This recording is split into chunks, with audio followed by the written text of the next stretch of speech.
Hello everyone, welcome to Department of Collegiate and Technical Education. In this session, let us discuss about cross drainage works, Unit 5, and subject is Water Resource Engineering in 5th semester Civil Engineering. Welcome to session 37. In previous session, we had discussed about cross drainage works and suitable site conditions required to construct cross drainage works and the necessity of cross drainage works and various types of cross drainage works. In session 37, let us study detail about the types of cross drainage works. Cross drainage works type 1. Cross drainage work carrying canal over the drainage. It means ನಾವೊಂದು irrigation kennel construct ಮಾಡುವಾಗ ಅಲ್ಲಿ certain ಪ್ರಾಬ್ಲಮ್ಸ್ಗಳು ಅಬ್ಸ್ಟ್ರಾಕ್ಟ್ಕಲ್ಸ್ಗಳು ಬರ್ತಾ ಹೋಗ್ತವೆ. ಅದರಲ್ಲಿ ಒಂದೇನಪ್ಪ ಅಂದರೆ ನಮ್ಮ natural reverse ಆಗಿರ್ಬೋದು ಅಥವಾ ಸ್ಟ್ರೀಮ್ಸ್ ಆಗಿರ್ಬೋದು. ಈಗ ಇರಿಗೇಷನ್ ಕೆನಲ್ ಕನ್ಸ್ಟ್ರಕ್ಟ್ ಮಾಡುವಾಗ ಇವು ನ್ಯಾಚುರಲ್ ಸ್ಟ್ರೀಮ್ಸ್ ಮತ್ತು ರಿವರ್ಸಿಗೆ ನಾವು ಯಾವುದೇ ರೀತಿಯಾದ ಅಬ್ಸ್ಟ್ರಕ್ಷನ್ ಮಾಡಬಾರ್ದು. ಅದು ನೀರು ಅದು ಏನು ಡೈರೆಕ್ಷನ್ ಇರುತ್ತೆ ಅದರಲ್ಲಿ ನೀರು ಪಾಸ್ ಆಗ್ತಾ ಇರಬೇಕು. ನಮ್ಮ ಇರಿಗೇಷನ್ ಕೆನಲ್ಲು ಪಾಸ್ ಆಗಬೇಕು. ಇದರಲ್ಲಿ ಫಸ್ಟ್ ಒನ್ ಏನಾಗುತ್ತೆ, ಈ ಕ್ರಾಸ್ ಡ್ರೈನೇಜ್ ವರ್ಕಲ್ಲಿ ನಮ್ಮ ನ್ಯಾಚುರಲ್ ರಿವರ್ ಆಗಿರ್ಬೋದು ಸ್ಟ್ರೀಮ್ ಆಗಿರ್ಬೋದು ಅದು ಕೆಳಗಡೆ ಪಾಸ್ ಆಗ್ತಾ ಇರುತ್ತೆ. ನಮ್ಮ ಇರಿಗೇಷನ್ ಕೆನಲ್ ಏನು ನಾವು ಕನ್ಸ್ಟ್ರಕ್ಟ್ ಮಾಡ್ತೀವಿ ಅದು ಎರಡು ಸ್ಟ್ರೀಮು ಮತ್ತು ರಿವರ್ ಮೇಲ್ಗಡೆ ಪಾಸ್ ಆಗ್ತಾ ಇರುತ್ತೆ. ಅದರಲ್ಲಿ ಫಸ್ಟ್ ಒನ್ ಅಕ್ವಾಡಕ್ಟ್. ಈ ಅಕ್ವಾಡಕ್ಟ್ ಯಾವ ರೀತಿಯಾಗಿ ಕನ್ಸ್ಟ್ರಕ್ಟ್ ಮಾಡ್ತಾರೆ ಅಂತಂದರೆ, ಇದರಲ್ಲಿ ನಮ್ಮ ನ್ಯಾಚುರಲ್ ರಿವರ್ ಆಗಿರ್ಬೋದು ಅಥವಾ ಹಳ್ಳಗಳು ಆಗಿರ್ಬೋದು ಅದು ಕೆಳಗಡೆ ಪಾಸ್ ಆಗ್ತಾ ಇರುತ್ತೆ. ಅದರ ಫ್ಲಡ್ ಲೆವೆಲ್ಲು ನಮ್ಮ ಅಕ್ವಾಡಕ್ಟ್ ಬೆಡ್ ಲೆವೆಲ್ಗಿಂತ ತುಂಬ ಕೆಳಗಡೆ ಇರುತ್ತೆ. ಅಂದರೆ ಅದರಲ್ಲಿ ಬರೋವಂಥ ಫ್ಲಡ್ ವಾಟರು ಯಾವುದೇ ಕಾರಣಕ್ಕೂ ನಮ್ಮ ಅಕ್ವಾಡಕ್ಟ್ ಬೆಡ್ ಲೆವೆಲ್ ಏನಿರುತ್ತೆ ಅದು ಟಚ್ ಆಗೋದಿಲ್ಲ. ತುಂಬ ಸ್ಪೇಸ್ ಗ್ಯಾಪ್ ಇರ್ತದೆ. ಅದು ಈಸಿಯಾಗಿ ರಿವರ್ ವಾಟರು ಅಥವಾ ಸ್ಟ್ರೀಮ್ ವಾಟರ್ ಅದು ಈಸಿಯಾಗಿ ಪಾಸ್ ಆಗಿ ಕೆಳಗಡೆ ಹೋಗ್ತಾ ಇರುತ್ತೆ. ನಮ್ಮ ಇರಿಗೇಷನ್ ಕೆನಲ್ ಏನಿರುತ್ತೆ ಅದು ಮೇಲ್ಗಡೆಯಾಗಿ ಗ್ರಾವಿಟಿ ಫ್ಲೋ ಮುಖಾಂತರ ಫ್ಲೋ ಆಗ್ತಾ ಇರುತ್ತೆ. ಇಲ್ಲೊಂದು ಸಿಂಪಲ್ ಇಮೇಜ್ ಇದೆ, ಇದನ್ನ ನೋಡಿದ್ರೆ ನಿಮ್ಗೆ ಗೊತ್ತಾಗುತ್ತೆ. ಇದರಲ್ಲಿ ಅಕ್ವಾಡಕ್ಟ್ ಬಗ್ಗೆ ಇದೆ ಈ ಇಮೇಜು. ಇದರಲ್ಲಿ ಏನಾಗ್ತದೆ, ನಮ್ಮ ಸ್ಟ್ರೀಮ್ ಏನಿದೆ ಇಲ್ಲಿ ಕೆಳಗಡೆ, ಸ್ಟ್ರೀಮ್ ಅಂದರೆ ನಮ್ಮ ಹಳ್ಳಗಳಾಗಿರ್ಬೋದು ಅಥವಾ ಸಣ್ಣ ರಿವರ್ಗಳಾಗಿರ್ಬೋದು ಅಥವಾ ದೊಡ್ಡ ರಿವರೇ ಆಗಿರ್ಬೋದು, ಆ ರಿವರ್ಗಳು ಏನಾಗುತ್ತೆ ಇಲ್ಲಿ ಕೆಳಗಡೆ ಅಕ್ವಾಡಕ್ಟ್ ಮೇಲ್ಗಡೆ ಇರ್ತದೆ. ನಮ್ಮ ಹಳ್ಳ ಆಗಿರ್ಬೋದು ರಿವರ್ ಆಗಿರ್ಬೋದು ಇಲ್ಲಿ ಕೆಳಗಡೆ ಪಾಸ್ ಆಗ್ತಾ ಇರುತ್ತೆ. ಆಮೇಲೆ ನಮ್ಮ ಇಲ್ಲಿ ಯಾವ ರೀತಿಯಾಗಿ ಕನ್ಸ್ಟ್ರಕ್ಟ್ ಮಾಡ್ತಾರೆ ಅಂದರೆ, ಇಲ್ಲೊಂದು ಪೇರ್ ಇರುತ್ತೆ, ಆ ಕಡೆ ಒಂದು ಪೇರ್ ಕನ್ಸ್ಟ್ರಕ್ಟ್ ಮಾಡ್ತಾರೆ. ಇವೆರಡು ನಡುವೆ ನಮ್ಮ ಸ್ಟ್ರೀಮ್ ಅಥವಾ ರಿವರ್ ಪಾಸ್ ಆಗ್ತಾ ಇರುತ್ತೆ. ಇದರ ಫ್ಲಡ್ ಲೆವೆಲ್ ಯಾವುದೇ ಕಾರಣಕ್ಕೂ ನಮ್ಮ ಅಕ್ವಾಡಕ್ಟ್ ಬೆಡ್ ಲೆವೆಲ್ನ ಟಚ್ ಆಗೋದಿಲ್ಲ, ಅದು ತುಂಬ ಕೆಳಗಡೆ ಇರುತ್ತದೆ. ಅಕ್ವಾಡಕ್ಟ್ ಕನ್ಸ್ಟ್ರಕ್ಟ್ ಮಾಡ್ಬೇಕಂದ್ರೆ ನಾವೇನು ಮಾಡಬೇಕು, ಕಾಂಕ್ರೀಟ್ ಸ್ಟ್ರಕ್ಚರ್ನ ಬಿಲ್ಡಪ್ ಮಾಡಬೇಕಾಗುತ್ತೆ. ಇಲ್ಲಿ ಕ್ಯಾನಲ್ ಕಾಣಿಸ್ತಾ ಇದೆಯಲ್ಲ, ಇದರಲ್ಲಿ ಬೆಡ್ ಟೆಕ್ ಸ್ಲ್ಯಾಬ್ನ ಕನ್ಸ್ಟ್ರಕ್ಟ್ ಮಾಡ್ತಾರೆ. ಆಮೇಲೆ ಸೈಡ್ ವಾಲ್ನ ಕನ್ಸ್ಟ್ರಕ್ಟ್ ಮಾಡ್ತಾರೆ ಯೂಸಿಂಗ್ ಕಾಂಕ್ರೀಟ್. ಇದರಲ್ಲಿ ಏನಾಗುತ್ತೆ, ರಿವರ್ ಅಥವಾ ಸ್ಟ್ರೀಮು ಕೆಳಗಡೆ ಈಸಿಯಾಗಿ ಪಾಸ್ ಆಗ್ತಾ ಇರುತ್ತೆ. ನಮ್ಮ ಇರಿಗೇಷನ್ ಕ್ಯಾನಲ್ ಏನಾಗ್ತಿದೆ ಮೇಲ್ಗಡೆ ಪಾಸ್ ಆಗ್ತಾ ಇರುತ್ತೆ.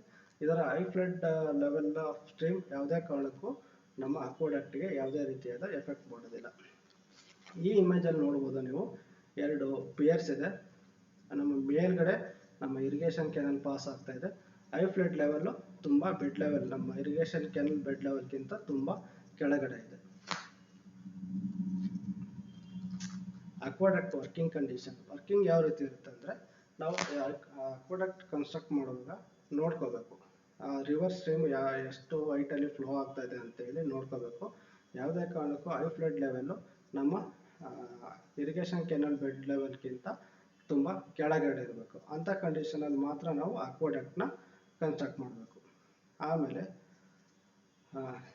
ಸಾಯಿಲ್ ಕಂಡೀಷನ್ಸ್ ಏನಿರುತ್ತೆ ತುಂಬ safe bearing capacity of soil ಚೆನ್ನಾಗಿರಬೇಕು. ಯಾಕಂದರೆ ನಾವು ಪಿಯರ್ ಕನ್ಸ್ಟ್ರಕ್ಷನ್ ಮಾಡಬೇಕಾಗುತ್ತೆ, ಮೇಲ್ಗಡೆ ಅಕ್ವಾಡಕ್ಟ್ ಕನ್ಸ್ಟ್ರಕ್ಟ್ ಮಾಡಬೇಕಾಗಿರುತ್ತದೆ.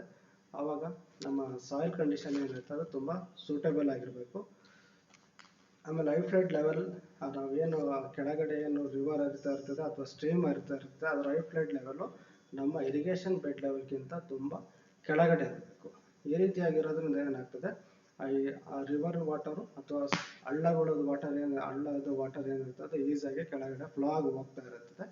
ನಮ್ಮ ಮೇಲ್ಗಡೆ ಅಕ್ವಾಡಕ್ಟ್ ವಾಟರು ಗ್ರಾವಿಟಿ ಫ್ಲೋ ಮುಖಾಂತರ ಈಸಿಯಾಗಿ ಫ್ಲೋ ಆಗ್ತಾ ಇರುತ್ತೆ. ಯಾವುದೇ ಕಾರಣಕ್ಕೂ ಇರಿಗೇಷನ್ ಕೆನಾಲ್ ವಾಟರ್ ಫ್ಲೋ ಆಗ್ತಿರೋದನ್ನ ಅಥವಾ ರಿವರ್ ಅಥವಾ ಸ್ಟ್ರೀಮ್ ವಾಟರ್ ಯಾವುದೇ ಕಾರಣಕ್ಕೂ ಇಂಟರ್ಮಿಕ್ಸ್ ಆಗೋದಿಲ್ಲ. ಅದು ಯಾಕಂದ್ರೆ ಐ ಫ್ಲಡ್ ಲೆವೆಲ್ ತುಂಬಾ ಕೆಳಗಡೆ ಇರುತ್ತದೆ. ನಾವು ಈ ರೀತಿಯಾಗಿ ಕನ್ಸ್ಟ್ರಕ್ಟ್ ಮಾಡೋದ್ರಿಂದ ನಾವು ವರ್ಷ ಪೂರ್ತಿ ಕಂಟಿನ್ಯೂಸ್ ಆಗಿ ನಾವು ಅಕ್ವಾಡಕ್ಟ್ ಮುಖಾಂತರ ವಾಟರ್ನ ಸಪ್ಲೈ ಮಾಡ್ಬೋದು. ಆಮೇಲೆ ಅಕ್ವಾಡಕ್ಟ್ ಪಕ್ಕದಲ್ಲಿ ನಾವು ಒಂದು ಇನ್ಸ್ಪೆಕ್ಷನ್ ರೋಡ್ನ ಕನ್ಸ್ಟ್ರಕ್ಟ್ ಮಾಡಿದ್ರೆ ನಾವು ಕಂಟಿನ್ಯೂಸ್ ಆಗಿ ಅಲ್ಲಿ ಏನಾಗ್ತಿದೆ ಅಂತ ಹೇಳ್ಬಿಟ್ಟು ಇನ್ಸ್ಪೆಕ್ಷನ್ ಮಾಡ್ಬೋದು.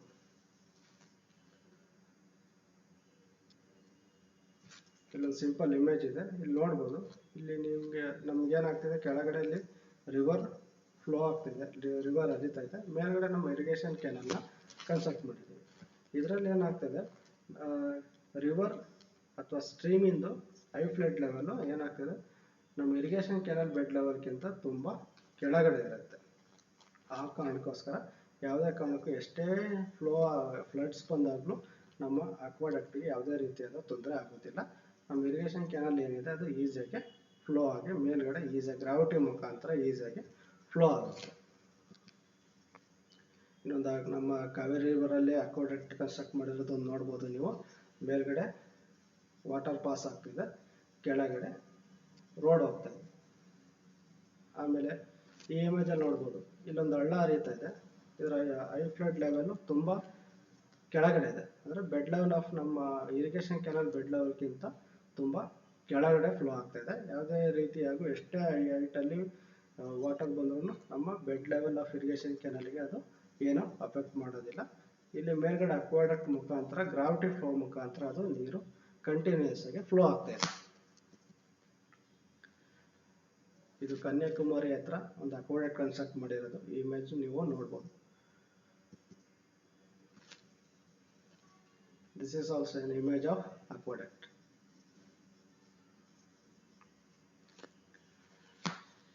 ಈ ಸೆಕೆಂಡ್ ಟೈಪ್ ಇನ್ನೊಂದು ಅಕ್ವಾಡಕ್ಟ್, ಇನ್ನೊಂದು ಯಾವುದಂದ್ರೆ ಸಿಫಾನ್ ಅಕ್ವಾಡಕ್ಟ್. ಇದು ಅಷ್ಟೇ ನಮ್ಮ ರಿವರ್ ಆಗಿರ್ಬೋದು, ಹಳ್ಳ ಆಗಿರ್ಬೋದು, ಇದರಲ್ಲೂ ಏನಾಗ್ತದೆ ಅದು ಕೆಳಗಡೆ ಪಾಸ್ ಆಗ್ತಾ ಇರುತ್ತೆ. ರಿವರ್ ಆಗಿರ್ಬೋದು, ಹಳ್ಳ ಆಗಿರ್ಬೋದು, ಸ್ಟ್ರೀಮ್ ಅದು ಏನಾಗ್ತಿದೆ ನಮ್ಮ ಇರಿಗೇಷನ್ ಕೆನಾಲಿಂದ ತುಂಬ ಕೆಳಗಡೆ ಪಾಸ್ ಆಗ್ತಾ ಇರುತ್ತೆ. ಬಟ್ ಇದರ ಐ ಫ್ಲಡ್ ಲೆವೆಲ್ ಏನಾಗಿದೆ ಅದು ನಮ್ಮ ಇರಿಗೇಷನ್ ಬೆಡ್ ಲೆವೆಲ್ಗಿಂತ ಇರಿಗೇಷನ್ ಕೆನಾಲ್ ಏನು ಬೆಡ್ ಲೆವೆಲ್ ಇರಿಗೇಷನ್ ಕೆನಾಲಿನ ಬೆಡ್ ಲೆವೆಲ್ ಏನಿದೆ ಅದು ಅದಕ್ಕಿಂತ ಸ್ವಲ್ಪ ಮೇಲ್ಗಡೆ ಪಾಸ್ ಆಗ್ತಿರುತ್ತೆ. ಈ ಥರ ಆದಾಗ ಏನಾಗುತ್ತೆ, ತುಂಬ ಮಳೆ ಆದಾಗ, ರಿವರ್ ತುಂಬ ಉಕ್ಕಿ ಹರಿದಾಗ ಅಥವಾ ಸ್ಟ್ರೀಮ್ ತುಂಬ ಉಕ್ಕಿ ಹರಿದಾಗ ನಮ್ಮ ಅಕ್ವಾಡಕ್ಟ್ ಸ್ಟ್ರಕ್ಚರ್ನ ಹಾಳು ಮಾಡೋ ಚಾನ್ಸಸ್ ಇರುತ್ತೆ. ಅವಾಗ ಏನು ಮಾಡಬೇಕು, ನಾವು ನಮ್ಮ ರಿವರ್ ಆಗಿರ್ಬೋದು ಅಥವಾ ಸ್ಟ್ರೀಮ್ ಆಗಿರ್ಬೋದು ಅದರ ಬೆಡ್ ಲೆವೆಲ್ನ ನಾವು ಸ್ವಲ್ಪ ಚೇಂಜ್ ಮಾಡಬೇಕಾಗ್ತದೆ. ಬೆಡ್ ಲೆವೆಲ್ನ ಸ್ವಲ್ಪ ಚೇಂಜ್ ಮಾಡಬೇಕಂತಂದ್ರೆ ಸ್ವಲ್ಪ ಡೌನ್ ಮಾಡಬೇಕಾಗ್ತದೆ. ಅದು ಸ್ಟ್ರಕ್ಚರ್ ಇಲ್ಲಿ ನೋಡಿ, ಇಮೇಜ್ ನೋಡಿದರೆ ನಿಮಗೆ ಗೊತ್ತಾಗುತ್ತೆ. ಇಲ್ಲಿ ನೋಡಿ, ಸಿಫಾನ್ ಅಕ್ವಾಡಕ್ಟಲ್ಲಿ ಐ ಫ್ಲಡ್ ಲೆವೆಲ್ಲು ನಮ್ಮ ಕೆನಲ್ ಇರಿಗೇಷನ್ ಕೆನಲ್ ನಮ್ದೇನಿದೆ ಅದಕ್ಕಿಂತ ಮೇಲ್ಗಡೆ ಇದೆ. ಇಂಥ ಕೇಸಸ್ಸಲ್ಲಿ ಏನು ಮಾಡಬೇಕು, ನಾವು ನ್ಯಾಚುರಲ್ ಫ್ಲೋ ಆಗ್ತಿರೋವಂಥ ಸ್ಟ್ರೀಮಿಂದು ಬೆಡ್ ಲೆವೆಲ್ನ ನಾವು ಸ್ವಲ್ಪ ಡಿಪ್ರೆಸ್ ಮಾಡ್ತೀವಿ. ಕೆಳಗಡೆ ನೋಡ್ಬಿಟ್ಟು ಇಲ್ಲಿ ಕಾಣಿಸ್ತಾ ಇದೆ ನಿಮಗೆ, ಇಲ್ಲಿ ನ್ಯಾಚುರಲ್ ಸ್ಟ್ರೀಮಿಂದು ಬೆಡ್ ಲೆವೆಲ್ನ ನಾವು ಡಿಪ್ರೆಸ್ ಅಂದರೆ ಸ್ವಲ್ಪ ಕೆಳಗಡೆ ಮಾಡ್ತೀವಿ ಬೈ ಯೂಸಿಂಗ್ ಕಾಂಕ್ರೀಟ್ ಯೂಸ್ ಮಾಡಿಬಿಟ್ಟು ನಾವು ಅಲ್ಲಿ ಕನ್ಸ್ಟ್ರಕ್ಟ್ ಮಾಡ್ತೀವಿ. ಇಂಥ ಟೈಮಲ್ಲಿ ಏನಾಗುತ್ತೆ, ಆ ಸ್ಟ್ರೀಮ್ ವಾಟರು ಇಲ್ಲಿ ಬಂದ್ಬಿಟ್ಟು ಅಂಡರ್ ಸಿಫೋನಿಕ್ ಆ್ಯಕ್ಷನ್ ಅಂಡರ್ ಪ್ರೆಷರಲ್ಲಿ ನೀರು ಒಳಗಡೆ ಬಂದ್ಬಿಟ್ಟು ಹೊರಗಡೆ ಪಾಸ್ ಆಗುತ್ತೆ.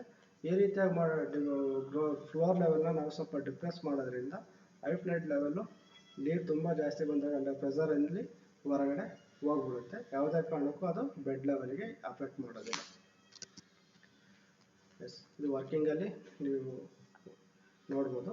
ಇದರಲ್ಲಿ ಏನಾಗ್ತದೆ, the hydraulic structure where the canal is taken over the drainage. ಅಂದರೆ ನಾವು ಸಿಂಪಲ್ ಅಕ್ವಾಡಕ್ಟ್ ಇರುತ್ತೆ, ಡ್ರೈನೇಜ್ ಮೇಲ್ಗಡೆನೇ ಪಾಸ್ ಮಾಡಿರ್ತೀವಿ, ಅದು ಕೆಳಗಡೆ ನಮ್ಮ ಸ್ಟ್ರೀಮು ಪಾಸ್ ಆಗ್ತಾ ಇರುತ್ತೆ, ಮೇಲ್ಗಡೆ ನಮ್ಮ ಅಕ್ವಾಡಕ್ಟ್ ಸ್ಟ್ರಕ್ಚರ್ ಇರುತ್ತೆ. ಇದರಲ್ಲಿ ಏನಾಗುತ್ತೆ, ಐ ಫ್ಲಡ್ ಲೆವೆಲ್ಲು ರಿವರಿಂದ ಆಗಿರ್ಬೋದು ಅಥವಾ ಸ್ಟ್ರೀಮಿಂದ ಆಗಿರ್ಬೋದು ಬೆಡ್ ಲೆವೆಲ್ಗಿಂತ ಮೇಲ್ಗಡೆ ಬಂದಿರುತ್ತೆ.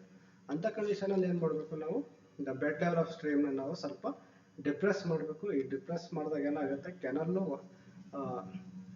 ಡಿಪ್ರೆಸ್ ಮಾಡಿದಾಗ ಏನಾಗುತ್ತೆ, ಕೆನಲ್ ಬೆಡ್ ಲೆವೆಲಲ್ಲಿ ಯಾವ ರೀತಿ ಇದೆ, ಯಾವುದೇ ರೀತಿಯಾದ ಅಫೆಕ್ಟ್ ಮಾಡಲ್ಲ. ಅದು ಯಾವ ರೀತಿ ಅಂತಂದರೆ, ನಾವು ಕೆನಲ್ ಬೆಡ್ ಲೆವೆಲ್ನ ಸ್ಟ್ರೀಮಿಂಗ್ ಬೆಡ್ ಲೆವೆಲ್ನ ನಾವು ಡಿಪ್ರೆಸ್ ಮಾಡಿದಾಗ ಅದು ಅಂಡರ್ ಪ್ರೆಷರಲ್ಲಿ ಸಿಂಫೋನಿಕ್ ಆ್ಯಕ್ಷನ್ ಮುಖಾಂತರ ನೀರು ಪಾಸ್ ಆಗುತ್ತೆ.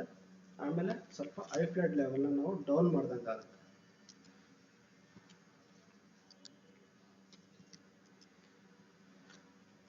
Then second type of cross drainage works. ಇದರಲ್ಲಿ ಏನಾಗ್ತದೆ, ನಮ್ಮ ಇರಿಗೇಷನ್ ಕೆನಲ್ಲು ನಾವೇನು ಕನ್ಸ್ಟ್ರಕ್ಟ್ ಮಾಡ್ತಿದ್ದೀವಲ್ಲ ಆ ಇರಿಗೇಷನ್ ಕೆನಲ್ಲು ಕೆಳಗಡೆ ಪಾಸ್ ಆಗುತ್ತೆ. ಬಟ್ ನ್ಯಾಚುರಲ್ ರಿವರ್ಸ್ ಅಥವಾ ನ್ಯಾಚುರಲ್ ಸ್ಟ್ರೀಮ್ ಏನು ಡ್ರೈನೇಜ್ ಅಂತ ಇಲ್ಲಿ ಬರೆದಿದ್ದೀವಲ್ಲ, ನ್ಯಾಚುರಲ್ ರಿವರ್ ಆಗಿರ್ಬೋದು, ಸ್ಟ್ರೀಮ್ ಆಗಿರ್ಬೋದು, ಅದು ನಮ್ಮ ಇರಿಗೇಷನ್ ಕೆನಲ್ಗಿಂತ ತುಂಬ ಮೇಲ್ಗಡೆ ಪಾಸ್ ಆಗುತ್ತೆ. ನಮ್ಮ ಇರಿಗೇಷನ್ ಕೆನಲ್ ಏನಿದೆ ಅದು ಕೆಳಗಡೆ ಪಾಸ್ ಆಗುತ್ತೆ. ನ್ಯಾಚುರಲ್ ರಿವರ್ ಆಗಿರ್ಬೋದು ಅಥವಾ ಸ್ಟ್ರೀಮ್ ಆಗಿರ್ಬೋದು, ಅದು ಮೇಲ್ಗಡೆ ಪಾಸ್ ಆಗುತ್ತೆ.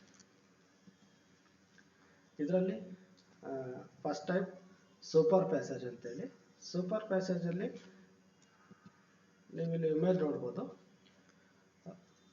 ಅದು ಫುಲ್ ಸಪ್ಲೈ ಲೆವೆಲ್ ಅಥವಾ high flood level of the canal ಏನಿರುತ್ತೆ ಅದು ತುಂಬ ನ್ಯಾಚುರಲ್ ಸ್ಟ್ರೀಮ್ ಬೆಡ್ ಲೆವೆಲ್ಗಿಂತ ತುಂಬ ಕೆಳಗಡೆ ಇರುತ್ತೆ. ಇಲ್ಲಿ ಮೇಲ್ಗಡೆ ಈ ಸ್ಟ್ರಕ್ಚರ್ ನೋಡ್ಬೋದು. ಈ ಸ್ಟ್ರಕ್ಚರ್ ಏನಾಗಿರುತ್ತೆ, ಇದನ್ನು ಕಾಂಕ್ರೀಟ್ ಹಾಕಿ ಕನ್ಸ್ಟ್ರಕ್ಟ್ ಮಾಡಿರ್ತಾರೆ. Bed also concrete and side wall also concrete. ಇದರಲ್ಲಿ ಏನಾಗ್ತದೆ, ಮೇಲ್ಗಡೆ ಸ್ಟ್ರೀಮ್ ಪಾಸ್ ಆಗ್ತಿದೆ, ಕೆಳಗಡೆ ನಮ್ಮ ಇರಿಗೇಷನ್ ಕೆನಲ್ ಪಾಸ್ ಆಗ್ತಿದೆ. ಇದರಲ್ಲಿ full supply level of canal bed level of ಸ್ಟ್ರೀಮ್ಗಿಂತ ತುಂಬ ಕೆಳಗಡೆ ಇದೆ. ಅದು ಗ್ರಾವಿಟಿ ಫ್ಲೋ ಮುಖಾಂತರ ನಮ್ಮ ಕೆನಲ್ ವಾಟರ್ ಈಸಿಯಾಗಿ ಫ್ಲೋ ಆಗಿ ಹೋಗುತ್ತೆ. ಅದ್ರ ಮೇಲ್ಗಡೆ ಹಳ್ಳ ಆಗಿರ್ಬೋದು ಅಥವಾ ರಿವರ್ ಆಗಿರ್ಬೋದು, ಅದು ಈಸಿಯಾಗಿ ಮೇಲ್ಗಡೆ ನಾವು ಅಡಿಷ್ನಲ್ ಸ್ಟ್ರಕ್ಚರ್ ಏನು ಕಾಂಕ್ರೀಟ್ ಸ್ಟ್ರಕ್ಚರ್ ಪ್ರೊವೈಡ್ ಮಾಡಿದ್ವಿ ಅದ್ರ ಮುಖಾಂತರ ನಮ್ಮ ಹಳ್ಳ ಆಗಿರ್ಬೋದು, ರಿವರ್ ಆಗಿರ್ಬೋದು ಪಾಸ್ ಆಗಿ ಹೋಗುತ್ತೆ.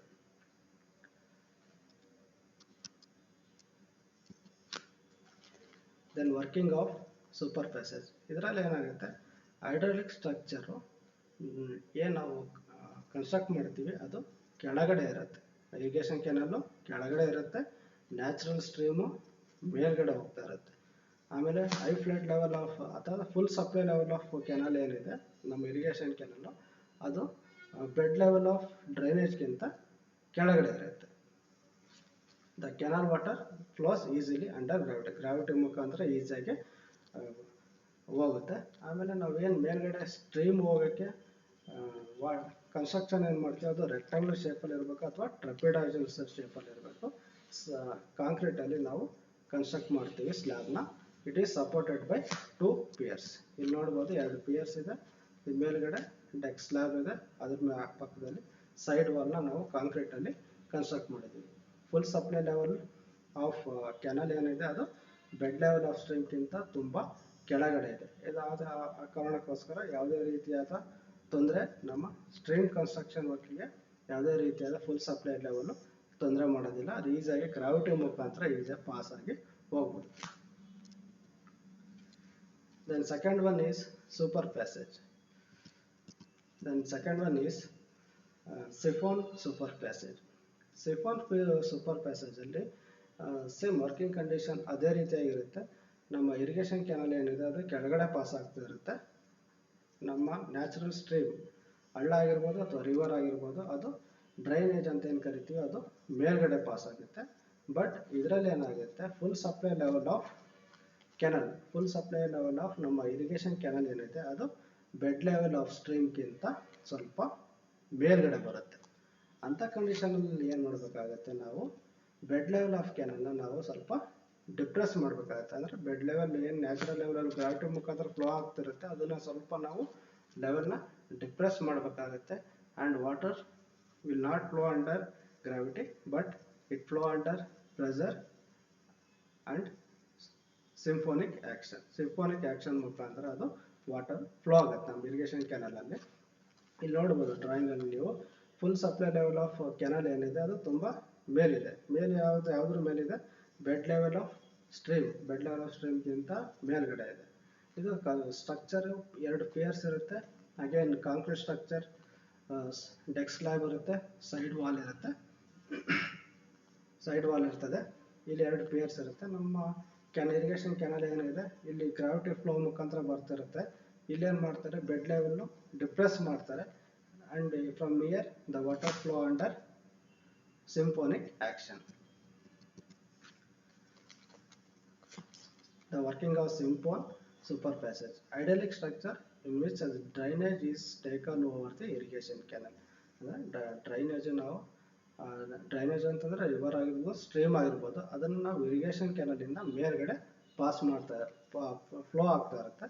ಬಟ್ ಇಲ್ಲಿ ಏನಾಗುತ್ತೆ, full supply level of canal ಏನಾಗುತ್ತೆ ಬೆಡ್ ಲೆವೆಲ್ಗಿಂತ ತುಂಬ ಮೇಲ್ಗಡೆ ಇರುತ್ತೆ.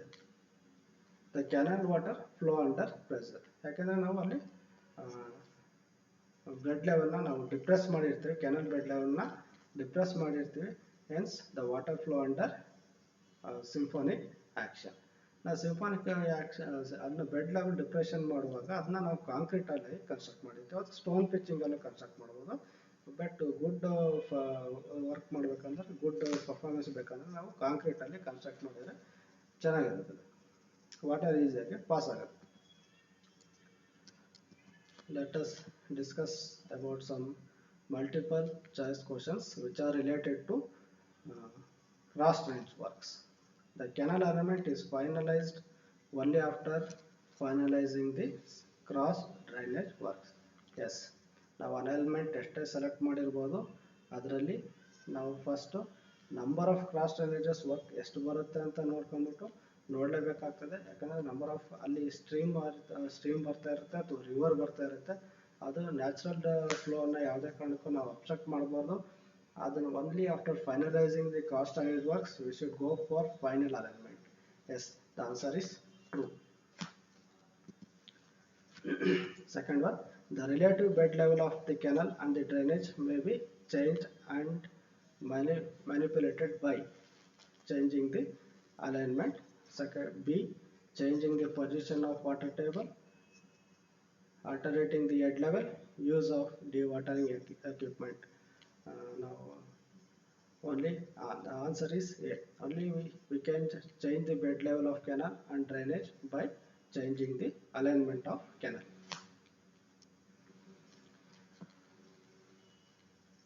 Next, third one, the selection of CD works depend on. First one, cross drainage works depends on selecting canal alignment, position of water table and availability of dewatering equipment, suitability of soil for embankment, availability of fund. Yes, all the four are required for selecting the cross drainage works. Alignment ತುಂಬ ಮುಖ್ಯ ಆಗುತ್ತೆ. Water table side ಕಂಡೀಷನಲ್ಲಿ water table ತುಂಬ ಮುಖ್ಯ ಆಗುತ್ತೆ. ಆಮೇಲೆ side embankment ಆಗಿರ್ಬೋದು, stability of the soil for embankment ತುಂಬ ಮುಖ್ಯ ಆಗುತ್ತೆ. ಆ್ಯಂಡ್ ಮೋರ್ ಇಂಪಾರ್ಟೆಂಟ್ಲಿ ಫಂಡ್ ಅವೈಲಬಿಲಿಟಿನೂ ತುಂಬ ಇಂಪಾರ್ಟೆಂಟ್ ಆಗುತ್ತೆ. ಒನ್ಸ್ ಎಲ್ಲ ಇದ್ರೂ ಫಂಡ್ ಇಲ್ಲ ಅಂತಂದರೆ ನಾವು cannot go for cross drainage works.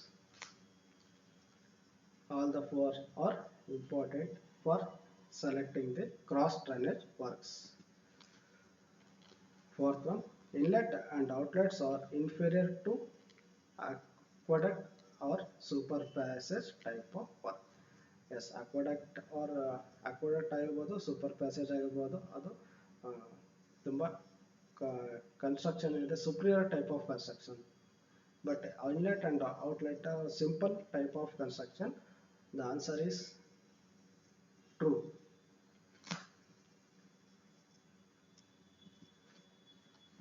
In which of the following arrangement the perennial drainage discharge is advantageously used? A, level crossing, B, inlet and outlets, C, siphon, D, aqueduct. In this, the natural stream water is advantageously used in level crossing type of works.